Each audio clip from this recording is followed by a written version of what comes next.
Doctor Zakir নায়েকের কাছে আমার প্রশ্ন, আল্লাহ কেন চিরস্থায়ী জাহান্নাম সৃষ্টি করেছেন?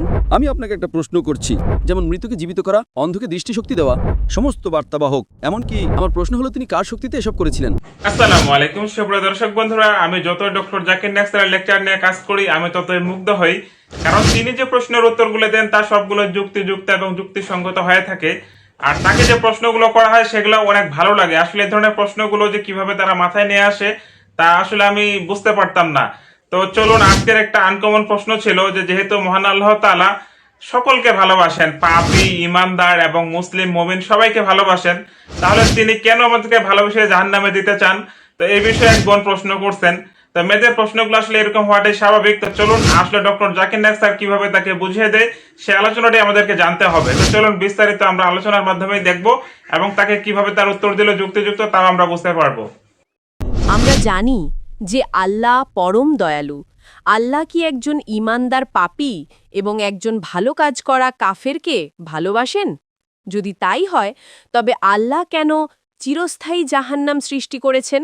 আল্লাহ কোরআনে সূরা মুলকে 67 নম্বর অধ্যায়ের 2 নম্বর আয়াতে বলেন, তিনি আল্লাহ যিনি মৃত্যু ও জীবন সৃষ্টি করেছেন তোমাদের মধ্যে কে কাজে উত্তম তা পরীক্ষা করার জন্য। সুতরাং এই জীবন পরকালের জন্য একটা পরীক্ষা।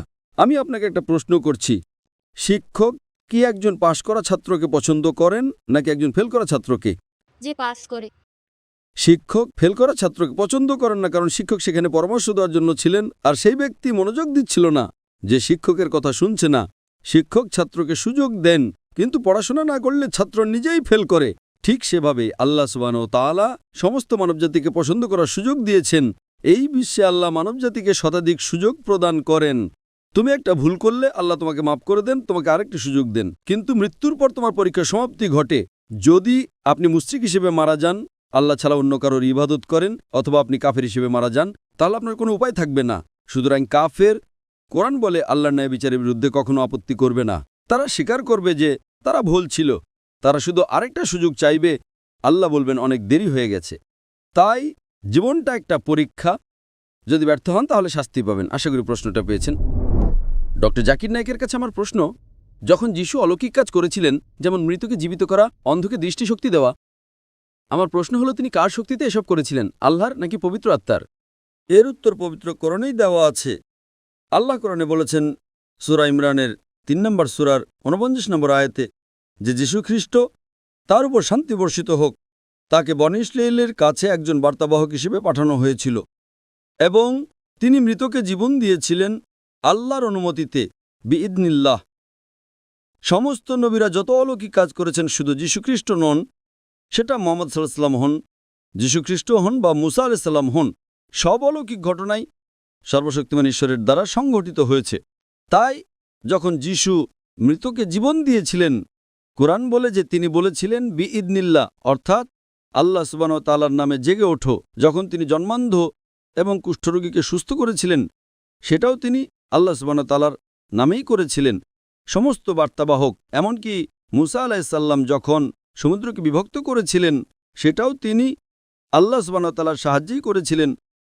সুতরাং সমস্ত বার্তাবাহক যখনই কোনো অলৌকিক কাজ করেছেন, সেটি ছিল আল্লাহ সুবহানাহু ওয়া তাআলার পক্ষ থেকে একটা মুজিজা, এটা প্রমাণ করার জন্য যে তারা ছিলেন ঈশ্বরের প্রেরিত পুরুষ। আশা করি উত্তরটা পেয়েছেন। তো বন্ধুরা, এতক্ষণ ভিডিওটা দেখার জন্য সবাইকে ধন্যবাদ এবং অন্তরের অন্তঃস্থল থেকে ভালোবাসা। আমি জানি হাতে গোনা 2-1 লোকই আমার ভিডিওটা শেষ পর্যন্ত দেখবেন। তো যারা এই ভিডিওটা দেখতেছেন বা আমাকে দেখতেছেন, আমি তাদেরকে বলবো যে দেখুন বন্ধুরা, এই ভিডিওটা যখন আমি তৈরি করি তখন আমার অনেকটা কষ্ট করতে হয়, প্রচন্ড গরমের মাঝে, কিংবা দেখেন আমার আশেপাশে অনেকগুলো নয়েজ আসে, এগুলাকে রিমুভ করতে হয়। তো এটাতে পরিশ্রম করতে হয়। এটা কেন করে জানেন? আপনাদের জন্য, যে আপনারা এই ধরনের ভিডিওগুলো পছন্দ করবেন। আসলে ইসলামিক ভিডিও তো সবাই পছন্দ করে না। তো আমি চাচ্ছি যে ইসলামের পথে যেন যুবকরা ফিরে আসে, যেমনটা আমি নিজে ইসলামের পথে বিদ্যমান। তো আমার কথা হচ্ছে যে আমার ভাইরাও যেন এই পথে আসতে পারে, সেজন্য আমি এই ধরনের ভিডিওগুলো তৈরি করি। চ্যানেল মনিটাইজ থাকলো কিনা, ইনকাম আসলো কিনা, সেটা নিয়ে আমি কখনো চিন্তিত নই, কিন্তু আমি চিন্তা করি যে আমার পরকাল কি হবে। আমি যেহেতু একজন এডিটর, আমি অন্যান্য প্রোগ্রাম নিয়েও কাজ করতে পারি। ধরেন ব্লগিং করতে পারতাম বা অনেক কিছুই করতে পারতাম, কিন্তু দেখেন আমি এই পথে আসার একটা মূল কারণ হলো যে আপনাদের মাঝে দাওয়াতটাকে ছড়িয়ে দেওয়া, যেন ইসলামের প্রচার ঘটতেই থাকে। আমারও একদিন মৃত্যু হবে, আপনারও একদিন মৃত্যু হবে। তো এই মৃত্যুর পরে আমাদের কিন্তু সব আমল বন্ধ হয়ে গেল, ভালো কাজের আমলগুলো বন্ধ হবে না। তো এই ভিডিওগুলো যদি আমরা শেয়ার করে থাকি তাহলে কি হচ্ছে যে আমার মৃত্যুর পরেও এই ভিডিওটা যদি দেখে কোনো ভাইয়ের হেদায়েত হয়ে যায়, তো সেও কিন্তু অলরেডি দেখেন যে ইবাদত করবে, তার ইবাদতের সওয়াব কিন্তু আপনার কাছে মহান আল্লাহ তাআলা পৌঁছাই দিবে, কারণ এটা তিনি তার রাসূলের মাধ্যমে আমাদেরকে জানিয়ে দিয়েছেন। তো আপনি কি মনে করেন, আমি তাদেরকেই বলতেছি যারা আমার ভিডিওটা এখন পর্যন্ত দেখতেছেন, অনেকে আমার ভয়েস শোনার পরে চলে যান, তো আমি বলতেছি যে বিষয়টা যে আপনারা যদি এই ধরনের ভিডিওগুলো প্রচার করেন তাহলে দেখবেন যে আপনার মৃত্যুর পরেও আপনার একটা আমল চলতে থাকবে। তো সবাইকে অনুরোধ থাকবে যে আমার পাশে থাকবেন এবং আমাকে সাপোর্ট করবেন, আর বেশি বেশি করে ভিডিওটা শেয়ার করবেন। তো সকলে ভালো থাকুন, আল্লাহ হাফেজ।